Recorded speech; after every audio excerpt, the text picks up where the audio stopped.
I'm going to share a few rules that I've picked up during my life of disasters and triumphs. I call them Helen's top 5 rules for a happy life.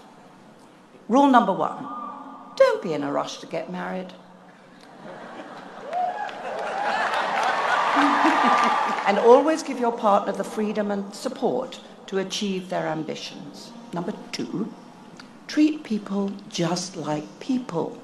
Remember that every single person deserves equal respect and generosity. I do have an addendum to rule number 2. No matter what sex you are, be a feminist.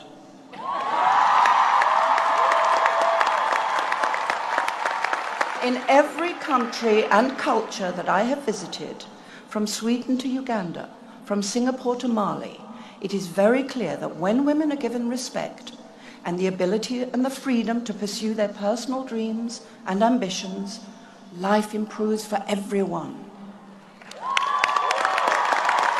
I didn't define myself as a feminist until really quite recently, but I'd always lived like a feminist, and I'd always believed in the obvious, that women were as capable and as energetic and as inspiring as men. But to join a movement called feminism just seemed too didactic, too political for me. However, I have come to understand that feminism is not an abstract idea, but it's a necessity if we are to move us forward and not backward into ignorance and fearful jealousy.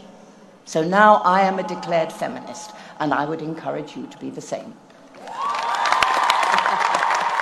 An addendum to the addendum. Never again allow a group of old, rich, white men define the healthcare of a country that is 50.8% women and 37% other races. Good, back to the rules. Number 3, ignore anyone who judges the way you look. Number 4, don't be afraid of fear. Oh, am I good enough? Am I smart enough? Will I fail? Throw caution to the winds.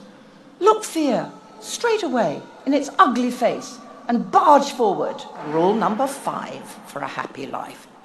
Don't overcomplicate things. Don't procrastinate. Do say thank you when it's merited.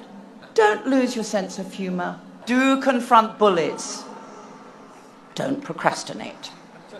Do open your heart to love. Don't confuse sex with love. Do call your parents at least once a week. Tell them you love them. Don't dive into water if you don't know how deep it is. And one more thing, don't procrastinate. You will stumble and fall. You will experience both disaster and triumph, sometimes in the same day. But it is so important to remember that, like a hangover, neither triumphs nor disasters last forever. You know, they both pass. And a new day arrives. So you just try to make that new day count.